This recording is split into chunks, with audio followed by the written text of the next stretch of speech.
കണ്ണൂർ ജില്ലയെ അക്ഷരാർത്ഥത്തിൽ ഇളക്കിമറിച്ച സംഭവം. കണ്ണൂർ ജില്ലയിലെ ഇരിട്ടിയിൽ കുമാർ എന്ന യുവാവ് തന്റെ തൊടിയിലേക്ക് വെള്ളം തുറന്നുവിടുന്നതിനായി രാവിലെ 6:30 മണിയോടുകൂടി പാടത്തുകൂടി നടന്നുപോകുന്ന സമയത്താണ് തൊട്ടടുത്തുള്ള കിണറ്റിൽ നിന്നും മാരകമായി ദുർഗന്ധം വമിക്കുന്നതായി ശ്രദ്ധിച്ചത്. കാട്ടുപന്നിയോ മറ്റോ ചത്തുകിടക്കുന്നതാകുമെന്ന് കരുതി കുമാർ കിണറ്റിലേക്ക് നോക്കി. ഒരു നോട്ടം മാത്രമേ കുമാറിന് നോക്കാൻ കഴിഞ്ഞുള്ളൂ. ഒരു സ്ത്രീയുടെ ശവശരീരം കിണറ്റിൽ പൊങ്ങിക്കിടക്കുന്നു. ഞെട്ടിക്കുന്ന കാഴ്ച കണ്ട് നിലവിളിച്ചോടിയ കുമാർ തൊട്ടടുത്ത പറമ്പിൽ ജോലി ചെയ്തുകൊണ്ടിരുന്ന ആളുകളെയും പ്രദേശവാസികളെയും ഒക്കെ വിവരമറിയിച്ചു. അങ്ങനെ ഏകദേശം 7 മണിയോടുകൂടി ഇരിട്ടി പോലീസ് സ്റ്റേഷനിലേക്ക് ഫോൺ കോൾ എത്തി. ഇരിട്ടിയിലെ കുമാർ എന്ന വ്യക്തിയുടെ തൊടിയിലെ കിണറ്റിൽ ഒരു സ്ത്രീ മരിച്ചു കിടക്കുന്നു. വിവരമറിഞ്ഞ ഉടൻ തന്നെ പോലീസും ഫയർഫോഴ്സ് സംഘവും പ്രദേശത്തേക്ക് പുറപ്പെട്ടു. പോലീസ് സംഘം അവിടെ എത്തിയപ്പോഴേക്കും ആളുകളെ കൊണ്ട് നിറഞ്ഞിരുന്നു. കിണറിന് ചുറ്റുമുള്ള ആളുകളെ മാറ്റിയ ശേഷം ഫയർഫോഴ്സ് സംഘം കിണറ്റിലേക്ക് ഇറങ്ങി മൃതദേഹം കരയിലേക്ക് എത്തിച്ചു. കമിഴ്ന്നു കിടക്കുന്ന തരത്തിൽ ഭയപ്പെടുത്തുന്ന രീതിയിലായിരുന്നു മൃതദേഹം കിടന്നിരുന്നത്. കൂട്ടത്തിലൊരാൾ മൃതദേഹം മറിച്ചിട്ടതോടെ കൂടി നിന്ന പോലീസുകാരും നാട്ടുകാരും ഭയന്ന് വിറച്ചുകൊണ്ട് പുറകോട്ട് മാറി. അതീവ ഭീകരമായിരുന്നു ആ കാഴ്ച. മൃതദേഹത്തിന് മുഖമുണ്ടായിരുന്നില്ല. ആ സ്ത്രീയുടെ മൃതദേഹത്തിന്റെ മുഖത്തിന്റെ ഭാഗം പൂർണ്ണമായും മീനുകളും പുഴുക്കളും കൊത്തിയെടുത്ത നിലയിലായിരുന്നു. പെട്ടെന്നാണ് കൂട്ടത്തിലൊരു പോലീസുകാരൻ ഒരു കാര്യം ശ്രദ്ധിച്ചത്. സ്ത്രീയുടെ മുഖഭാഗം പൂർണ്ണമായും വികൃതമായ നിലയിലായിരുന്നെങ്കിലും ആ സ്ത്രീയുടെ ഒരു കൈയിൽ രാജു എന്ന് പച്ച കുത്തിയിട്ടുണ്ട്. പോലീസുകാർ ഉടൻ തന്നെ ആ സ്ത്രീയുടെ മൃതദേഹത്തിന്റെ ഒരു ഫോട്ടോ എടുത്ത ശേഷം ഡോക്ടർമാരുടെ വിദഗ്ധ സംഘത്തെ ആ സംഭവസ്ഥലത്തേക്ക് തന്നെ എത്തിച്ച് അവിടെ വെച്ച് തന്നെ പോസ്റ്റ്മോർട്ടം നടത്തുകയും ചെയ്തു. ഓട്ടോപ്സിക്ക് ശേഷം മണിക്കൂറുകൾക്കകം തന്നെ റിപ്പോർട്ടും പുറത്തു വന്നു. ആ റിപ്പോർട്ടാകട്ടെ ഞെട്ടിക്കുന്നതായിരുന്നു. സ്ത്രീ താനെ കിണറ്റിൽ വീണതോ സ്വയം ആത്മഹത്യക്ക് ശ്രമിച്ചതോ ആയിരുന്നില്ല. ആരോ ആ സ്ത്രീയെ കഴുത്ത് ഞെരിച്ച് കൊലപ്പെടുത്തിയിരിക്കുകയാണ്. മരണം സംഭവിച്ചിട്ട് 3 ദിവസങ്ങൾ പിന്നിട്ടിരിക്കുന്നു. ഏകദേശം 28 വയസ്സ് പ്രായമുണ്ട്. റിപ്പോർട്ട് കയ്യിൽ കിട്ടിയ ഉടൻ തന്നെ പോലീസുകാരാകട്ടെ അന്വേഷിച്ചത് ഈ സ്ത്രീയെ ആരാണ് കൊലപ്പെടുത്തിയതെന്നല്ല, ഈ സ്ത്രീ ആരാണ് എന്നുള്ളതാണ്. അങ്ങനെ പോലീസ് സംഘം അന്വേഷണം ആരംഭിച്ചു. ആദ്യം തന്നെ മൃതദേഹം ലഭിച്ച കിണറിന് സമീപത്തുള്ള വീടുകളിലെത്തി പോലീസ് സംഘം അന്വേഷണം നടത്തി. തൊട്ടടുത്ത ദിവസങ്ങളിലായി അസാധാരണമായ നിലയിൽ കിണറിന്റെ പരിസരത്ത് ഏതെങ്കിലും സ്ത്രീയെ കണ്ടോ എന്നുള്ളതായിരുന്നു ആദ്യത്തെ പോലീസിന്റെ ചോദ്യം. അന്വേഷണം നടത്തിയ എല്ലാ വീടുകളിലും ഇങ്ങനെ ഒരു സ്ത്രീയെ അവർക്ക് പരിചയമില്ല എന്നുള്ള മറുപടിയാണ് നാട്ടുകാർ പോലീസിനോട് പറഞ്ഞത്. ഫോട്ടോ കാണിച്ച ശേഷം പോലീസ് അന്വേഷിച്ചെങ്കിൽ പോലും അവർക്കാർക്കും തന്നെ ആ സ്ത്രീയെ അറിയില്ല എന്നുള്ള മറുപടിയാണ് പോലീസിന് ലഭിച്ചത്. ആദ്യഘട്ട അന്വേഷണത്തിൽ നിരാശ തോന്നിയ പോലീസ് ഉടൻ തന്നെ ജില്ലയിലെ മറ്റുള്ള പോലീസ് സ്റ്റേഷനുകളിലേക്ക് ഏകദേശം 28 വയസ്സ് പ്രായം തോന്നിക്കുന്ന ഒരു സ്ത്രീയെ കാണാതായതായുള്ള ഏതെങ്കിലും പരാതികൾ രജിസ്റ്റർ ചെയ്തിട്ടുള്ളതായി വിവരമുണ്ടോ എന്ന് അന്വേഷിച്ചു. അതിലും നിരാശയായിരുന്നു ഫലം. അങ്ങനെയൊരു മിസ്സിംഗ് കേസ് തൊട്ടടുത്ത ദിവസങ്ങളിലെങ്ങും രജിസ്റ്റർ ചെയ്യപ്പെട്ടിട്ടില്ല എന്ന് മറ്റുള്ള സ്റ്റേഷനുകളിൽ നിന്ന് വിവരം ലഭിച്ചു. അങ്ങനെ ഇരിട്ടി ഗ്രാമത്തിന് തൊട്ടടുത്തുള്ള മറ്റുള്ള ഗ്രാമങ്ങളിലേക്കും അന്വേഷണം വ്യാപിപ്പിച്ചു. തൊട്ടടുത്തുള്ള ഗ്രാമങ്ങളിലെത്തി വീടുകളിൽ കയറിയിറങ്ങിയും റോഡുകളിൽ കണ്ട ആളുകളോടുമൊക്കെ ഫോട്ടോ കാണിച്ച് പോലീസ് സംഘം അന്വേഷണം നടത്തി. അങ്ങനെ ഒരു ക്ഷേത്ര പരിസരത്ത് ഒരു ഭിക്ഷക്കാരൻ ഇരിക്കുന്നത് കണ്ട പോലീസ് സംഘം അയാളെയും ആ ഫോട്ടോ കാണിച്ചു. എന്നാൽ ആ ഫോട്ടോ കണ്ട ഉടൻ തന്നെ ഈ സ്ത്രീയെ തനിക്ക് പരിചയമുണ്ടെന്ന് ഭിക്ഷക്കാരൻ പറഞ്ഞു. പോലീസുകാർ ഫോട്ടോയിൽ കാണിച്ച സ്ത്രീ ആ ക്ഷേത്രത്തിലേക്ക് ഇടയ്ക്കിടയ്ക്ക് വരുന്നത് പതിവായിരുന്നു. അങ്ങനെ വരുമ്പോഴെല്ലാം ആ സ്ത്രീ തനിക്ക് ഭിക്ഷ തരാറുണ്ടെന്നും അയാൾ പറഞ്ഞു. അങ്ങനെയാണ് അവരുടെ കയ്യിൽ രാജു എന്ന് പച്ച കുത്തിയിരിക്കുന്നത് അയാൾ ശ്രദ്ധിക്കുന്നത്. സ്ത്രീയോടൊപ്പം 2 കുട്ടികളും ക്ഷേത്രത്തിലേക്ക് വരാറുണ്ടായിരുന്നുവെന്നും അയാൾ പോലീസിന് മൊഴി നൽകി. ഭിക്ഷക്കാരനിൽ നിന്നും ഇത്രയും വിവരങ്ങൾ ലഭിച്ച പോലീസ് ഉടൻ തന്നെ ആ സ്ത്രീയുടെ ഫോട്ടോ ആ ക്ഷേത്ര പരിസരത്തും തൊട്ടടുത്തുള്ള കടകളിലുമൊക്കെയുള്ളവരെ കാണിച്ചു. അങ്ങനെ നടത്തിയ അന്വേഷണത്തിൽ നിന്നും സ്ത്രീയും 2 കുട്ടികളും അവിടെ തൊട്ടടുത്തുള്ള വീട്ടിൽ വാടകയ്ക്ക് താമസിക്കുകയായിരുന്നു എന്നുള്ള വിവരം കൂടി പോലീസിന് കിട്ടി. എന്നാൽ വീട് പൂട്ടിയ നിലയിലാണ്. ഉടൻ തന്നെ ആ വീടിന്റെ ഹൗസ് ഓണറുമായി പോലീസുകാർ ഫോണിൽ ബന്ധപ്പെടുകയും ഉടൻ തന്നെ വീടിന്റെ ഡ്യൂപ്ലിക്കേറ്റ് താക്കോലുമായി എത്തി വീട് പരിശോധന നടത്തണമെന്നും ആവശ്യപ്പെടുകയും ചെയ്തു. അയാൾ പോലീസ് പറഞ്ഞതനുസരിച്ച് താക്കോലുമായി എത്തിയ ശേഷം പോലീസ് സംഘത്തിന് വീട് തുറന്നുകൊടുത്തു. അങ്ങനെ പോലീസ് സംഘം ആ വീടിനുള്ളിലേക്ക് കയറി തിരച്ചിൽ ആരംഭിച്ചു. ഇതോടൊപ്പം തന്നെ ഹൗസ് ഓണറെയും ചോദ്യം ചെയ്തു. അയാളെ ചോദ്യം ചെയ്തതിൽ നിന്നും സ്ത്രീയുടെ പേര് ശോഭ എന്നാണെന്നും ആ വീട്ടിൽ താമസിക്കാൻ വരുമ്പോൾ അവരോടൊപ്പം അവരുടെ 6 വയസ്സുള്ള മകനും 3 വയസ്സുള്ള ഒരു മകളും 40 വയസ്സുള്ള ഇവരുടെ ഏട്ടൻ മഞ്ജുനാഥും ഉണ്ടായിരുന്നു എന്ന് അയാൾ പറഞ്ഞു. താമസിക്കാൻ വരുന്ന സമയത്ത് ഹൗസ് ഓണറിനോട് മഞ്ജുനാഥ് എന്ന അവരുടെ ഏട്ടൻ പറഞ്ഞിരുന്നത് ശോഭയും ശോഭയുടെ ഭർത്താവ് രാജുവും കുട്ടികളും നേരത്തെ കർണാടകയിലായിരുന്നു താമസിച്ചിരുന്നതെന്നും അവർ തമ്മിൽ പലപ്പോഴും വഴക്കായിരുന്നു എന്നും അങ്ങനെയാണ് അവർ ഒന്ന് മാറി നിൽക്കാൻ ആഗ്രഹിച്ചതെന്നും അതുകൊണ്ടാണ് ഇപ്പോൾ വാടക വീടെടുത്ത് നൽകിയതെന്നുമായിരുന്നു. ഇത്രയും പറഞ്ഞ ശേഷം ഏട്ടനായ മഞ്ജുനാഥ് 2 മാസത്തെ വാടക തുക അഡ്വാൻസായി ഹൗസ് ഓണർക്ക് നൽകുകയും ചെയ്തു. ഒപ്പം അയാൾ തന്റെ ഫോൺ നമ്പറും നൽകിയിരുന്നു. അയാളും കർണാടകത്തിലാണ് താമസമെന്നും എന്തെങ്കിലും പൈസയുടെ ആവശ്യം വന്നാൽ അയാളെ ഈ ഫോൺ നമ്പറിൽ ബന്ധപ്പെടണമെന്ന് ഹൗസ് ഓണറെ അറിയിച്ചു. വാടക തരാൻ സമയമാകുമ്പോൾ മഞ്ജുനാഥ് ഹൗസ് ഓണറിന്റെ അക്കൗണ്ടിലേക്ക് കൃത്യമായി തന്നെ പണം ഇടുകയും ചെയ്യും. അങ്ങനെ മാസങ്ങൾ കടന്നുപോയി. പതുക്കെ പതുക്കെ അക്കൗണ്ടിലേക്ക് വാടക എത്താതെയായി. ഹൗസ് ഓണർ മഞ്ജുനാഥിന്റെ ഫോൺ നമ്പറിലേക്ക് വിളിച്ചെങ്കിലും അയാളെ കിട്ടുന്നുണ്ടായിരുന്നില്ല. വാടക ലഭിക്കാതെയായതോടെ വിവരം ശോഭയെ അറിയിക്കുകയും തന്റെ വാടക കൃത്യമായി തരണമെന്നാവശ്യപ്പെടുകയും ചെയ്തു. എന്നാൽ ശോഭയ്ക്ക് പണം അയച്ചു തരുന്നത് മഞ്ജുനാഥിന്റെ ഭാര്യയ്ക്ക് ഇഷ്ടമല്ലാത്തതുകൊണ്ടാണ് അയാളിപ്പോൾ വാടക തരാത്തതെന്നായിരുന്നു ശോഭ ഹൗസ് ഓണറിനെ അറിയിച്ചത്. തുടർന്നും വാടക കിട്ടാതായതോടെ ഹൗസ് ഓണർ ശോഭ മരിക്കുന്നതിന് ഏകദേശം 20 ദിവസങ്ങൾക്ക് മുൻപ് ശോഭയ്ക്ക് വാടകയ്ക്ക് നൽകിയിരുന്ന വീട്ടിലെത്തി ബഹളം വയ്ക്കുകയും അവരുടെ സാധനങ്ങളൊക്കെ വലിച്ചുവാരി പുറത്തേക്കിടുകയും ചെയ്തു. എത്രയും വേഗം വീട് ഒഴിഞ്ഞു തരണമെന്നും ആവശ്യപ്പെട്ടപ്പോൾ ശോഭ ഒരു ദിവസത്തെ അവധി കൂടി ഹൗസ് ഓണറിനോട് ആവശ്യപ്പെട്ടിരുന്നു. വാടക പൂർണ്ണമായും തീർത്തു തരാമെന്നും അവർ പറഞ്ഞ കാര്യങ്ങൾ ഉൾപ്പെടെ എല്ലാ കാര്യങ്ങളും ഹൗസ് ഓണർ പോലീസിനോട് വിശദീകരിച്ചു. അങ്ങനെ പോലീസുകാർ ഹൗസ് ഓണറിന്റെ കയ്യിൽ നിന്നും മഞ്ജുനാഥിന്റെ മൊബൈൽ നമ്പർ എഴുതി വാങ്ങിക്കുകയും വാടക വീട്ടിലെ പരിശോധന തുടരുകയും ചെയ്തു. പരിശോധനകൾക്കിടയിലായിരുന്നു വാടക വീടിന്റെ ഭിത്തിയിൽ തൂക്കിയിട്ടിരിക്കുന്ന ഒരു ഫോട്ടോ പോലീസുകാരന്റെ ശ്രദ്ധയിൽപ്പെട്ടത്. ആ ഫോട്ടോയിൽ ശോഭയും അവരുടെ 2 മക്കളും ഒരു യുവാവും ഉണ്ടായിരുന്നു. അത് ശോഭയുടെ ഭർത്താവ് രാജുവാണെന്ന് പോലീസ് ഉറപ്പിച്ചു. തുടർന്ന് ഈ ഫോട്ടോയുമായി തൊട്ടടുത്തുള്ള പ്രദേശങ്ങളിലും വീടുകളിലും കയറിയിറങ്ങി അവരോടൊക്കെ തന്നെ ഈ ഫോട്ടോയിലുള്ള ആളെ ഇതിനു മുൻപ് ഈ വീട്ടിലേക്ക് എത്തുന്നതായി തങ്ങളൊക്കെ കണ്ടിട്ടുണ്ടോ എന്ന് അന്വേഷിച്ചു. എന്നാൽ അവിടെയുള്ളവരും ഹൗസ് ഓണർ ഉൾപ്പെടെയും പറഞ്ഞത് ഇങ്ങനെയൊരാൾ ഇതുവരെയും ഈ വാടക വീട്ടിലേക്ക് വന്നിട്ടില്ല എന്നുള്ള കാര്യമായിരുന്നു. അങ്ങനെ ഹൗസ് ഓണർ നൽകിയ മൊബൈൽ നമ്പറിൽ നിന്നും പോലീസുകാർ മഞ്ജുനാഥിനെ വിളിക്കുകയും അതുവരെ സംഭവിച്ച കാര്യങ്ങളൊക്കെ അയാളോട് സംസാരിക്കുകയും ചെയ്തു. എന്നാൽ അയാൾ പറഞ്ഞ മറുപടിയാകട്ടെ രാജു എന്നത് ശോഭയുടെ ഭർത്താവ് തന്നെയാണെന്നും ഒരുപക്ഷെ അയാൾ തന്നെയാകും ശോഭയെ കൊലപ്പെടുത്തിയ ശേഷം മക്കളെയും കൊണ്ട് കടന്നു കളഞ്ഞതെന്നുമായിരുന്നു.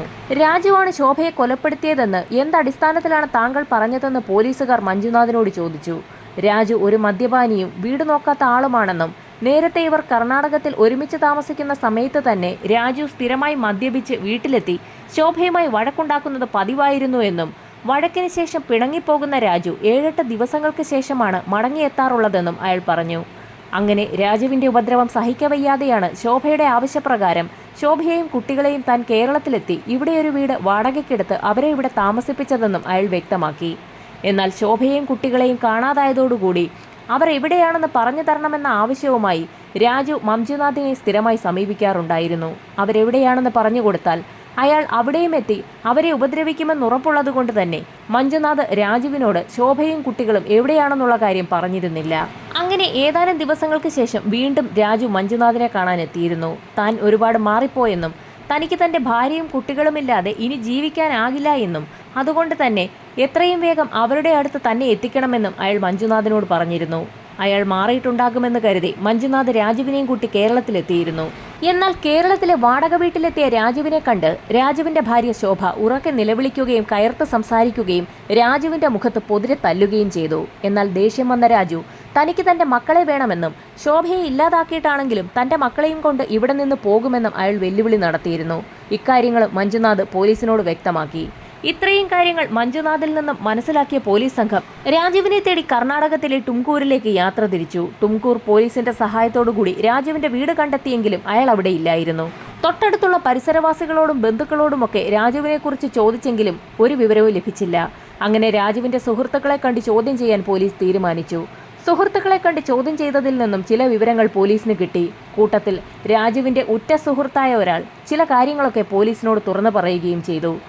രാജുവിന്റെ ഭാര്യ ശോഭയ്ക്ക് ഒരു രഹസ്യ ബന്ധമുണ്ടായിരുന്നു.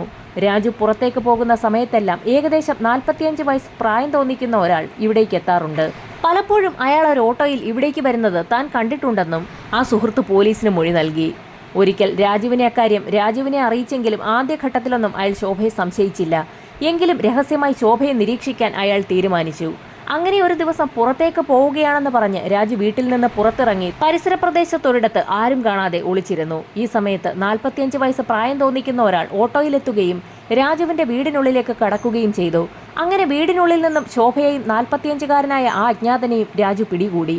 അന്ന് വൈകുന്നേരം തന്നെ സുഹൃത്തിന്റെ വീട്ടിലെത്തിയ രാജു ഇനി താൻ മദ്യപിക്കില്ല എന്നും കുടുംബം നോക്കുമെന്നും പറഞ്ഞ ശേഷം അവിടെ നിന്നും പോയി. പിന്നീട് രാജുവിനെ കണ്ടിട്ടില്ല എന്നും ആ സുഹൃത്ത് പോലീസിനോട് വ്യക്തമാക്കി. സുഹൃത്തിൽ നിന്നും ഇത്രയും കാര്യങ്ങൾ മനസ്സിലാക്കിയ പോലീസ് ഈ കേസ് എവിടെയും എത്താതെ നീണ്ടുപോവുകയാണോ എന്ന് സംശയിച്ചു. തുടർന്ന് ടുംകൂരിലും പരിസര പ്രദേശങ്ങളിലും വിശദമായ അന്വേഷണം നടത്തി. രാജുവിനും ഒരുപക്ഷെ എന്തെങ്കിലും സംഭവിച്ചു കാണുമോ എന്ന് പോലും പോലീസ് സംശയിച്ചു. കുറെ നാളുകളായി രാജുവിനെ അവിടെയെങ്ങും ആരും കണ്ടിട്ടില്ല. അതുകൊണ്ട് തന്നെ അജ്ഞാതമായി കൊല്ലപ്പെട്ട നിലയിൽ ആരുടെയെങ്കിലും മൃതദേഹം എവിടെ നിന്നെങ്കിലും ലഭിക്കുന്നുണ്ടോ എന്നുള്ള വിവരം അറിയിക്കണമെന്ന് കേരള പോലീസ് കർണാടക പോലീസിന് നിർദ്ദേശം നൽകി. അങ്ങനെയിരിക്കെ ഒരു ദിവസം ടുംകൂരിലെ ഒരു കാട്ടിൽ നിന്നും ഏകദേശം 35 വയസ്സ് പ്രായം തോന്നിക്കുന്ന ഒരാളുടെ മൃതദേഹം കത്തിക്കരിഞ്ഞ നിലയിൽ കണ്ടെത്തിയെന്നുള്ള വിവരം കേരള പോലീസിന് ലഭിച്ചു. ഇതോടൊപ്പം തന്നെ ശോഭയുടെ അജ്ഞാത കാമുകനെക്കുറിച്ചും ടുംകൂരിലെ ഓട്ടോ സ്റ്റാൻഡുകളിലൊക്കെ പോലീസ് സംഘം അന്വേഷണം നടത്തി. അങ്ങനെ ഒരു ദിവസത്തെ അന്വേഷണത്തിൽ ഞെട്ടിക്കുന്ന ഒരു വിവരം ഒരു ഓട്ടോക്കാരനിൽ നിന്നും പോലീസുകാർക്ക് ലഭിച്ചു. 45 വയസ്സ് പ്രായം തോന്നിക്കുന്ന ഒരാളെ താനായിരുന്നു സ്ഥിരമായും ഓട്ടോറിക്ഷയിൽ ശോഭയുടെ വീടിന് സമീപത്ത് കൊണ്ടുപോയി വിടാറുണ്ടായിരുന്നതെന്ന് അയാൾ പോലീസിന് മൊഴി നൽകി. എന്നാൽ അയാളുടെ പേര് കേട്ട പോലീസ് അക്ഷരാർത്ഥത്തിൽ നടുങ്ങിപ്പോയി. അതെ, മഞ്ജുനാഥ് എന്നായിരുന്നു ആ പേര്. ശോഭയുടെ ഏട്ടനെന്ന് പോലീസുകാർക്ക് സ്വയം പരിചയപ്പെടുത്തി കൊടുത്ത മഞ്ജുനാഥിനെയായിരുന്നു ഓട്ടോക്കാരൻ സ്ഥിരമായി അവിടെ കൊണ്ടുപോയി വിട്ടുകൊണ്ടിരുന്നത്. ഇതോടൊപ്പം തന്നെ മറ്റൊരു കാര്യം കൂടി ആ ഓട്ടോ ഡ്രൈവർ പറഞ്ഞു. ഒരു ദിവസം തന്റെ ഓട്ടോ ഒന്ന് വേണമെന്ന് പറഞ്ഞ് മഞ്ജുനാഥ് ഓട്ടോറിക്ഷ വാങ്ങിക്കൊണ്ട് പോവുകയും പിറ്റേ ദിവസം വളരെ നന്നായി കഴുകി വൃത്തിയാക്കിയ നിലയിൽ ആ ഓട്ടോ തിരികെ കൊണ്ടുവന്ന് കൊടുക്കുകയും ചെയ്തിരുന്നു എന്നുള്ള കാര്യമായിരുന്നു അത്. വേസ്റ്റ് വെള്ളം ഓട്ടോയിൽ വീണതുകൊണ്ടാണ് അത് കഴുകി വൃത്തിയാക്കിയതെന്നായിരുന്നു അന്ന് മഞ്ജുനാഥ് ഓട്ടോക്കാരനോട് പറഞ്ഞിരുന്നത്. ഇതിൽ നിന്നെല്ലാം പോലീസിന് ഒരു കാര്യം വ്യക്തമായി, എല്ലാത്തിനും ഉത്തരവാദി മഞ്ജുനാഥ് തന്നെ. അങ്ങനെ അറിഞ്ഞ സത്യങ്ങളെല്ലാം മറച്ചു വെച്ചുകൊണ്ട് പോലീസ് സംഘം രഹസ്യമായി മഞ്ജുനാഥിനെ നിരീക്ഷിക്കുകയും അയാളുടെ വീടിന് പരിസരത്തെത്തി അയാളെ അറസ്റ്റ് ചെയ്യുകയും ചെയ്തു. അറസ്റ്റ് രേഖപ്പെടുത്തിയ ശേഷം മഞ്ജുനാഥിനെ പോലീസ് സംഘം സ്റ്റേഷനിലെത്തിച്ച് വിശദമായി തന്നെ ചോദ്യം ചെയ്യൽ ആരംഭിച്ചു. ആദ്യഘട്ടത്തിലൊന്നും മഞ്ജുനാഥിന്റെ വായിൽ നിന്നും ഒന്നും വീണില്ല. പിന്നീട് പോലീസ് മുറിയിൽ ചോദ്യം ചെയ്യൽ ആരംഭിച്ചതോടുകൂടി മഞ്ജുനാഥ് പല കാര്യങ്ങളും പോലീസിനോട് പറഞ്ഞു തുടങ്ങി. ശോഭയുടെയും മഞ്ജുനാഥിന്റെയും രഹസ്യബന്ധമറിഞ്ഞ രാജുവിനെ വകവരുത്താൻ ഇരുവരും ചേർന്ന് തീരുമാനിക്കുകയായിരുന്നു. അങ്ങനെ ഒരു ദിവസം വൈകുന്നേരം തനിക്ക് ശക്തമായ വയറുവേദന എടുക്കുന്നു എന്നും ഉടൻ തന്നെ ഹോസ്പിറ്റലിൽ എത്തിക്കണമെന്ന് ശോഭ രാജുവിനോട് ആവശ്യപ്പെട്ടു. വയറുവേദന കൊണ്ട് പുളയുന്ന ശോഭയെ എങ്ങനെയെങ്കിലും ഹോസ്പിറ്റലിൽ എത്തിക്കാൻ രാജു തീരുമാനിച്ചു. ഒരു വണ്ടി വിളിക്കുന്നതിനായി വീട്ടിൽ നിന്നും രാജു ഓടി പുറത്തേക്കിറങ്ങി. ഈ സമയത്ത് എല്ലാ കാര്യങ്ങളും മുൻകൂട്ടി തീരുമാനിച്ചുകൊണ്ട് മഞ്ജുനാഥ് ഓട്ടോയുമായി വീടിന്റെ വെളിയിൽ കാത്തുകിടക്കുന്നുണ്ടായിരുന്നു. ഓട്ടോ ഡ്രൈവർ ആരാണെന്ന് പോലും നോക്കാതെ രാജു ഉടൻ തന്നെ ശോഭയെ എടുത്ത് ആ ഓട്ടോയിലേക്ക് കയറ്റി ഒരാശുപത്രിയിലേക്ക് കൊണ്ടുവിടാൻ ആവശ്യപ്പെട്ടു. അങ്ങനെ അവർ യാത്രയും തുടങ്ങി. ഓട്ടോയിലിരുന്ന് ഉറക്കെ നിലവിളിച്ച് കരയുന്ന ശോഭയെ മാത്രമായിരുന്നു രാജു ശ്രദ്ധിച്ചത്. കുറെ നേരത്തിന് ശേഷം രാജു പുറത്തേക്ക് നോക്കിയപ്പോൾ ഏതോ ഒരു കൊടും കാട്ടിലേക്ക് എത്തിയതായിട്ടാണ് മനസ്സിലായത്. ഇതെവിടേക്കാണ് നിങ്ങൾ പോകുന്നതെന്ന് ഓട്ടോക്കാരനോട് രാജു ചോദിച്ചെങ്കിലും പൊടുന്നനെ ഓട്ടോക്കാരൻ ഓട്ടോ നിർത്തുകയായിരുന്നു. എന്നിട്ട് പുറത്തേക്കിറങ്ങി. രാജു കണ്ടതാകട്ടെ ഞെട്ടിക്കുന്ന കാഴ്ച. അത് മഞ്ജുനാഥായിരുന്നു. ഉടൻ തന്നെ രാജു ചാടി പുറത്തിറങ്ങിയ രാജുവിനെ മഞ്ജുനാഥ് അടിച്ചു വീഴ്ത്തി. ശേഷം ഓട്ടോയിൽ നിന്നൊരു കയറെടുത്ത് രാജുവിന്റെ കഴുത്തിൽ മുറുക്കി തുടങ്ങി. ശക്തമായ വയറുവേദനയാണെന്ന് പറഞ്ഞ് നിലവിളിച്ച് കരഞ്ഞുകൊണ്ടിരുന്ന ശോഭയും ഒരു കൂസലുമില്ലാതെ ആ സമയത്ത് ഓട്ടോയിൽ നിന്ന് പുറത്തേക്കിറങ്ങി. അങ്ങനെ ഇരുവരും ചേർന്ന് കയർ കഴുത്തിൽ മുറുക്കി രാജുവിനെ കൊലപ്പെടുത്തി. ശേഷം ശോഭ ഓട്ടോയിൽ നിന്ന് പെട്രോൾ എടുത്തുകൊണ്ടുവന്ന് രാജുവിന്റെ ശരീരത്തിലാകെ ഒഴിച്ചു. ഇരുവരും ചേർന്ന് രാജുവിന്റെ ശരീരം കത്തിച്ചു. ഈ സംഭവത്തിന് ശേഷമായിരുന്നു മഞ്ജുനാഥ് ശോഭയെ കേരളത്തിലേക്ക് കൊണ്ടുവന്ന് അവിടെ ഒരു വാടക വീടെടുത്ത് താമസിപ്പിച്ചത്. ഇടയ്ക്കിടയ്ക്ക് മഞ്ജുനാഥ് കേരളത്തിലേക്കെത്തി ശോഭയെയും മക്കളെയും കാണുന്നത് പതിവായിരുന്നു. അങ്ങനെ കുറെ നാളുകൾക്ക് ശേഷം നിലവിൽ ഒരു ഭാര്യയും 3 മക്കളുമുള്ള മഞ്ജുനാഥ് സാമ്പത്തികമായി തകർന്നു തുടങ്ങി. ഇങ്ങനെയാണ് വാടക കൊടുക്കുന്നത് മുടങ്ങിയത്. പണം കിട്ടാതായതോടുകൂടി ശോഭ മഞ്ജുനാഥിനെ വിളിച്ച് ഭീഷണിപ്പെടുത്തി തുടങ്ങി. പണം എത്തിച്ചു നൽകിയില്ല എങ്കിൽ തങ്ങൾ തമ്മിലുള്ള ബന്ധം മഞ്ജുനാഥിന്റെ ഭാര്യയെ അറിയിക്കുമെന്ന് അവൾ പറഞ്ഞു. അങ്ങനെ ശോഭയെയും കൊലപ്പെടുത്താൻ മഞ്ജുനാഥ് തീരുമാനിച്ചു. മറ്റാരുടെയും ശ്രദ്ധയിൽപ്പെടാതെ മഞ്ജുനാഥ് കേരളത്തിലെത്തി. സംശയമൊന്നും തോന്നാത്ത വിധത്തിൽ ആ വീട്ടിൽ കയറിക്കൂടി ശോഭയുമായി സംസാരിക്കുകയും രാത്രിയിൽ ശോഭ ഉറങ്ങിയതിനു ശേഷം അവരുടെ സാരി കൊണ്ട് തന്നെ കഴുത്തിൽ കുരുക്കിട്ട ശേഷം ശോഭയെ കൊലപ്പെടുത്തുകയും ചെയ്തു. കർണാടകയിൽ നിന്നും കണ്ണൂരിലേക്കുള്ള യാത്രയിൽ സ്ഥിരമായി താൻ കാണാറുണ്ടായിരുന്ന ആ കിണറ്റിൽ ശോഭയുടെ ശരീരം കൊണ്ടിട്ടു. പിന്നീട് പോലീസിന്റെ മുൻപിൽ ഉയർന്നു വന്ന ആ വലിയ ചോദ്യം ആ 2 കുട്ടികൾ എവിടെയെന്നുള്ളതായിരുന്നു. ആ 2 കുട്ടികളെയും താൻ ഇല്ലാതാക്കിയോ എന്നും പോലീസുകാർ മഞ്ജുനാഥിനോട് ചോദിച്ചു. മഞ്ജുനാഥ് അതിന് മറുപടിയായി പറഞ്ഞത് ആ 2 കുട്ടികളെയും തനിക്ക് ഇല്ലാതാക്കാൻ തോന്നിയില്ല എന്നും ആ കുട്ടികളെ 2 പേരെയും കൂട്ടി ട്രെയിനിൽ കയറി മുംബൈക്ക് ടിക്കറ്റ് എടുക്കുകയും അവരെ ബർത്തിലിരുത്തിയ ശേഷം താൻ മറ്റൊരു സ്റ്റേഷനിൽ ഇറങ്ങിപ്പോവുകയും ചെയ്തു എന്നായിരുന്നു. ഉടൻ തന്നെ ആ കുട്ടികളെ 2 പേരെയും കണ്ടെത്തുന്നതിനായി പോലീസ് സംഘം അന്വേഷണം ആരംഭിച്ചു. അന്വേഷണത്തിന് ഫലമുണ്ടായി. അന്വേഷണത്തിൽ പോലീസിന് കിട്ടിയ വിവരം ട്രെയിനിൽ മുംബൈയിലെത്തി അലഞ്ഞു തിരിഞ്ഞ കുട്ടികളെ ആരൊക്കെയോ ചേർന്ന് കുട്ടികളെ നോക്കുന്ന ഒരു കേന്ദ്രത്തിലാക്കി എന്നുള്ളതായിരുന്നു. ഉടൻ തന്നെ കർണാടക പോലീസിനെ വിവരമറിയിക്കുകയും കർണാടക പോലീസ് മുംബൈയിലെത്തി കുട്ടികളെ കർണാടകത്തിലെ കുട്ടികളെ നോക്കുന്ന ഒരു കേന്ദ്രത്തിലേക്ക് മാറ്റുകയും ചെയ്തു. അങ്ങനെ കേരളത്തെ നടുക്കിയ ശോഭ രാജു കൊലക്കേസിന്റെ അഴിയാത്ത ചുരുളുകൾ കേരള പോലീസ് അഴിച്ചിരിക്കുകയാണിപ്പോൾ. തെളിവെടുപ്പ് പൂർത്തിയാക്കിയ ശേഷം മഞ്ജുനാഥിനെ കോടതിയിൽ ഹാജരാക്കി റിമാൻഡ് ചെയ്തു.